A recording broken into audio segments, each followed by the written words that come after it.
The question we are all asking ourselves is, can AEW Fight Forever be saved?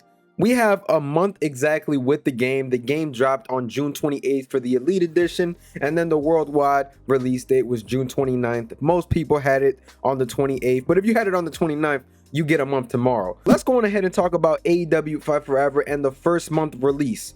So you guys can say that wrestling fans were very happy so far with the product during the first week. They knew that there was stuff to tweak and things like that. But now we're 1 month in and we still haven't gotten an update. We still haven't gotten anything they promised. DLC was supposed to come out 3 days ago, and apparently the dates were wrong. THQ decided to let these dates float around till July 25th and then put out a notice letting us know that DLC wasn't going to be a thing on the 25th or on any of the dates that were promoted on websites that had credible sources, to be fair. Aside from the gameplay, it is lacking a lot. Road to Elite is fun, it's cool, and once you play 3-4 times, it's pretty much over. I mean, you get all the storylines and things like that. I mean, maybe I'm mistaken, but Road to Elite, once you play it a few times, man, it's done. Now, before this game dropped, I always said replayability seemed like a huge issue with this game because there are no modes to keep people interested at all. I mean, Road to Elite is cool and all, but we don't have any mode to actually keep us going. It seemed like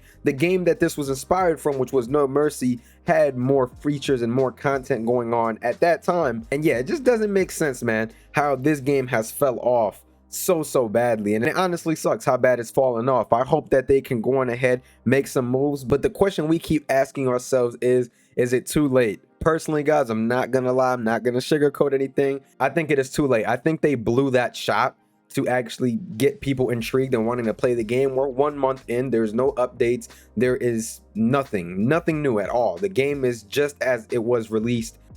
I just feel it's too late. Too many people have lost interest, including myself. I haven't played the game in over a week.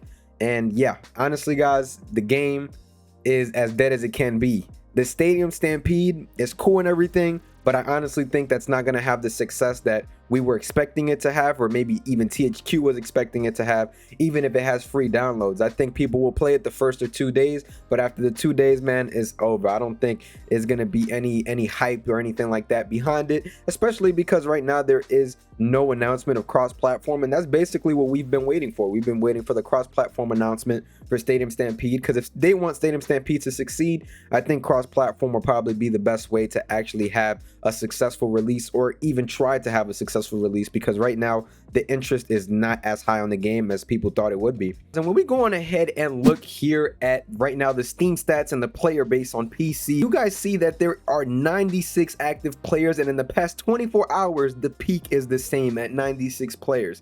Now, I don't want to compare WWE 2K23 because obviously they're going to be the more successful company. They've been around for longer in terms of making video games the past couple years. But now, just to put it in perspective, there's over 1,700 players on WWE 2K23 at the moment, and that's just on PC. So right now, guys, it seems like AEW Fight Forever isn't even a competitor against WWE 2K. I know that WWE 2K23 and AEW Fight Forever are supposed to please two audiences. One is supposed to be arcadey, the other one is also supposed to be for simulation. But guys, when you put both in perspective, it's just not looking good. Especially for AEW Fight Forever, it's just lacking so many things, and there is not as much freedom outside of gameplay. I mean, we can get mods installed, but we can't even touch the ratings or abilities of the wrestlers, and then you got to go and Road to Elite to make lower tier guys and things like that, because you also don't want all your mods to be OP. Then what's the fun in that when you're playing the computer? So there's just a lot of things wrong with this game, and I think where they mostly went wrong was when they put this game at a $60 price when there's literally no high-end support at all. We haven't gotten no DLC, we haven't gotten no update, no patch, no nothing, man. And I understand that they've gotten some important patches out with games freezing and things like that on the Switch and everything, but man, right now this game is lacking a lot, and it seems like they are taking their sweet time and people are losing interest day by day. People are not happy with the game. You go on their Discord, you go on their feedback, you see that people are like, yo, they sold us a halfway done game, and it seems like there is no support for it. So people on Discord are disappointed, and if you're in that Discord, you know what I'm talking about. You go to the feedback section, you see people complaining all the time, and people trying to be nice about it, give constructive criticism, but people are gonna get tired of it, man.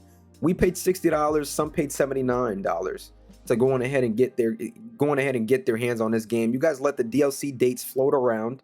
People were thinking that they were going to get Keith Lee on the 25th of this month, and you guys went and dropped an announcement on the 25th letting us know that DLC isn't dropping. So what is Jukes and THQ doing? What are y'all doing? You guys had one chance to get people intrigued for AEW video games, and everybody was on board. Everybody helped support. Those that had the money helped support, but you guys on the game developer end, you guys are failing the consumer, and it honestly sucks. That's just my 2 cents, man. I don't think AEW Fight Forever can be saved at this point. I still think that it's a fun game to hop on and, you know, play some fun matches with your friends, whatever the case is, man. But online was honestly one of the most funnest competitive just wrestling that I've had in a long time. And yeah, unfortunately, guys, with the created wrestlers, which I honestly thought was an easy fix, they could have just put in a hot fix or something to stop people from going in with created wrestlers. With those that didn't want to play with created wrestlers, they just didn't care, man. And that's just where I stand. I don't think they care. Community manager is cool people, very transparent with things, but it seems like when people ask him questions, sometimes he lashes at you and gives you a smart reply. It's like, dude, people paid their hard-earned money for this game, and you guys are not fulfilling anything at all. There's no updates, no DLC when the dates are announced already. There's nothing going on with this game. Right now, guys, I know that I rated this around a 7.5 when I did my rating or review at the beginning of the drop and when I first played the preview copy, because I'm out here thinking that we're going to get updates and things like that, but we're 1 month in and I don't really think they care. Right now, my review for the game is about a 4 out of 5 after playing for the entire month. Its gameplay is good, but everything else is lacking, from support to features to everything. It just seems like it's just careless behavior at this point. Yeah, man, I'm gonna catch y'all guys, man. If y'all enjoyed this video, let me know your thoughts down below. Can AEW Fight Forever be saved at this point in time? Let me know. I'm gonna catch you guys. Peace.